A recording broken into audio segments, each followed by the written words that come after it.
À travers cette vidéo, je souhaite t'introduire 2 préfectures au Japon, en commençant par Nagano et ensuite Gunma. Cela peut peut-être t'inspirer pour des idées de destination ou simplement te faire voyager à travers ces vidéos. C'est un itinéraire que nous avons fait depuis Tokyo et ensuite de Gunma jusqu'à Tokyo. La distance n'est vraiment pas loin. Nous avons tout fait en transport en commun, en séjournant à 2 hôtels différents.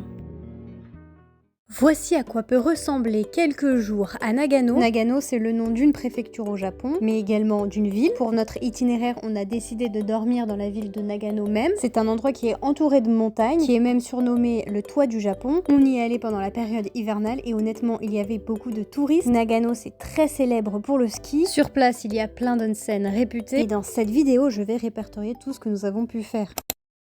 Il y a un temple qui est très connu à Nagano, c'est le Zenkoji. C'est un temple qui est important au Japon, qui a été fondé au 7e siècle. C'est une visite qui est très sympa, vous avez également pas mal de stands souvenirs à proximité. Mais par contre, faites très attention, ça ferme plutôt tôt, c'est-à-dire qu'à 17h le temple ferme et puis les boutiques aux alentours également. À proximité, vous pouvez déguster la spécialité de Nagano, qui s'appelle l'oyaki et qui est d'ailleurs végétarienne. C'est une sorte de galette qui est farcie de légumes. Pour l'anecdote, historiquement, la viande était rare à Nagano. Les légumes étaient donc conservés et c'est honnêtement très bon. En boisson, on a choisi une canette à base de pommes. Faut savoir que Nagano, c'est l'une des plus grandes régions productrices de pommes au Japon. L'air ici est sec et pur, les hivers sont froids, l'altitude est élevée. Au Japon, en général, les fruits coûtent assez cher. Il n'est pas rare de trouver une seule pomme à 4 € voire plus, en fonction de la qualité que vous choisissez. À Nagano, il y a aussi une autre boisson traditionnelle qui est très reconnue, c'est l'amazake. C'est une boisson qui est faite à partir de riz de fermentation, de temps et de chaleur. C'est sucré naturellement et c'est assez particulier quand on n'a pas du tout l'habitude. Il paraît que c'est très bon pour la santé. Parfois c'est mixé avec des fruits et c'est plutôt bon. Mais ça se boit, mais c'est très particulier. Et à présent, on va pouvoir passer à la deuxième journée.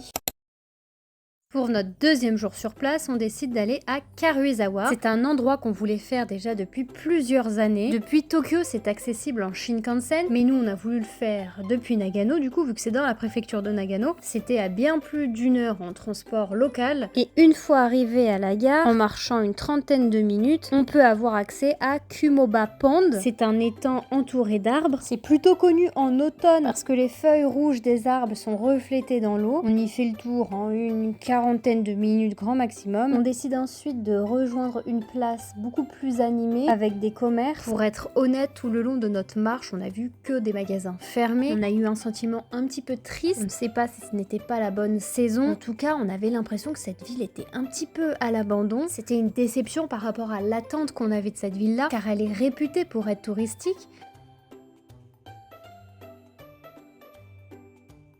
Le point positif, c'est qu'on a pu faire quand même des petites affaires en achetant des chaussures. Je vous avoue qu'on n'a pas tellement apprécié notre venue sur place. On est peut-être passé au mauvais moment. À Nagano, il y a un endroit qui est très connu, c'est le parc dont je vais vous parler, le Jigokudani Monkey Park. Depuis Nagano, il y a un bus qui emmène en à peine 45 minutes. C'est un endroit où on peut observer des macaques japonais dans leur habitat naturel avec des sources d'eau chaude. Ici, ça n'a rien à voir avec un parc qui met des animaux en cage. On n'est pas non plus dans un zoo, mais dans une forêt naturelle. Avant d'entrer dans le parc, il faut marcher environ 30 minutes. Comme vous le voyez, le bus ne passe absolument pas sur ces routes-là. C'est un parc qui est accessible toute l'année, mais en hiver c'est quand même un petit peu mieux pour voir les sources d'eau chaude. C'est une observation qui est respectueuse des animaux. Vous voyez qu'il y a quand même pas mal de personnes sur place, mais les distances entre les animaux et les touristes sont quand même assez bien respectées et les macaques n'ont pas peur de l'homme. Honnêtement, avoir une fois dans sa vie, c'est quand même une expérience qui est unique et qui est très peu coûteuse. L'entrée est à moins de 5 €, ce n'est pas très grand, et avec l'aller-retour du bus, on a dû dépenser environ 30 ou 40 € avec l'entrée du parc inclus. Malheureusement, au Japon, il y a plein de parcs et de zoos. Il y a quand même de gros doutes sur le respect du bien-être de l'animal, mais aucun red flag à signaler ici en tout cas.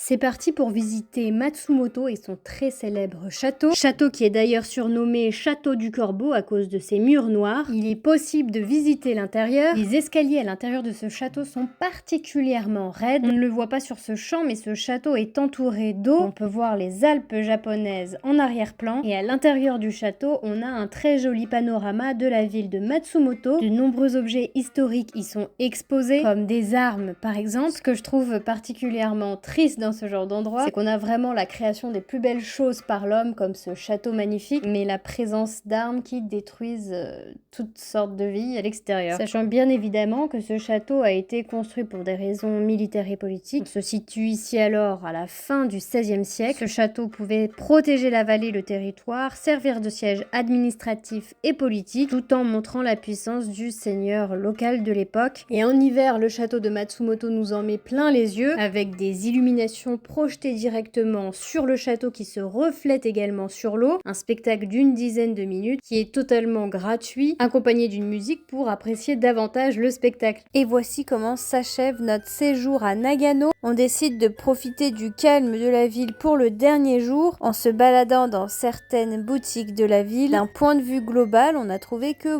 beaucoup de magasins qui sont censés être animés étaient totalement désertés. Un gros point marquant par exemple, en allant dans des arcades, les lumières étaient éteintes alors que la boutique était ouverte, ou encore des boutiques pour enfants totalement vides. Là vous le voyez aussi ici, rien n'était ouvert. Pourtant c'était l'heure de manger et il n'y avait pas de restaurant ouvert. Et maintenant on s'apprête à aller à Gunma. Pour ce séjour à Gunma, on a décidé de dormir à Takasaki et dès le premier jour, on décide de visiter une statue monumentale. Mais avant ça, une petite pause matcha sur la route. On est entré à cet endroit spécialement pour la vue qu'elle propose. Vous pouvez manger face à toute cette verdure, c'était très mignon. Et voici le Takasaki Byaku Daikanon. Elle fait plus de 40 mètres de haut et est très visible depuis la ville. Du coup, c'est très intriguant parce qu'on a envie d'aller à son pied pour voir ce qui se passe sur place. Et elle n'est pas si vieille que ça, elle a été construite en 1936. Ici on a une représentation majeure du bouddhisme zen qui évoque la compassion, la paix et la protection. Et sur place vous avez comme un grand parcours et une map qui vous indique où aller. C'est vraiment un endroit très agréable, on a passé une bonne partie de la journée à être sur place. C'est très facile d'accès même sans voiture et c'est un endroit qui est très calme, il n'y avait pas beaucoup de touristes, il y avait des jeunes japonais qui faisaient leur sport à côté. Toujours à pied on décide de se rendre au temple des Daruma. C'est à Takasaki que sont nés les Daruma. Le temple que vous allez voir a été fondé en 1697. Il faut savoir que 80% des Daruma qu'on voit au Japon sont créés dans cette ville. C'était clairement un passage incontournable.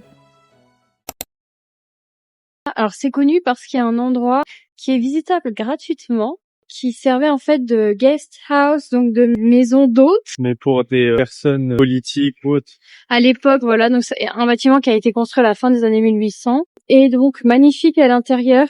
Les personnes qui y travaillent sont vraiment hyper sympas, ils essaient de mettre à l'aise, enfin ils mettent à l'aise.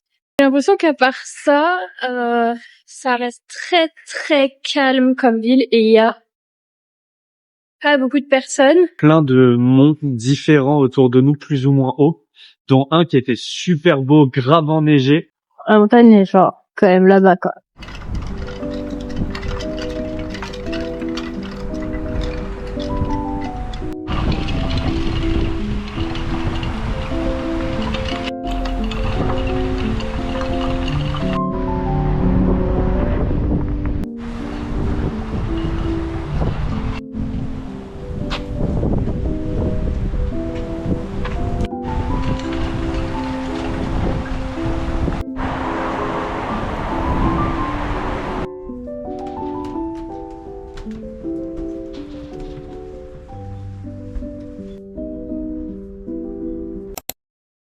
Toujours dans les zones montagneuses, on se dirige vers Nakanojo. Il est vrai qu'on a pu tout faire en transport et à pied, mais il aurait quand même été préférable d'avoir une voiture, surtout pour rejoindre ce magnifique lac. Comme vous pouvez le voir, il y avait très peu de monde et on est complètement entouré par la nature. Et ça valait vraiment le coup pour observer le lac Okushima, qui est très célèbre pour sa couleur bleu turquoise qui est très intense. La balade était plus qu'agréable.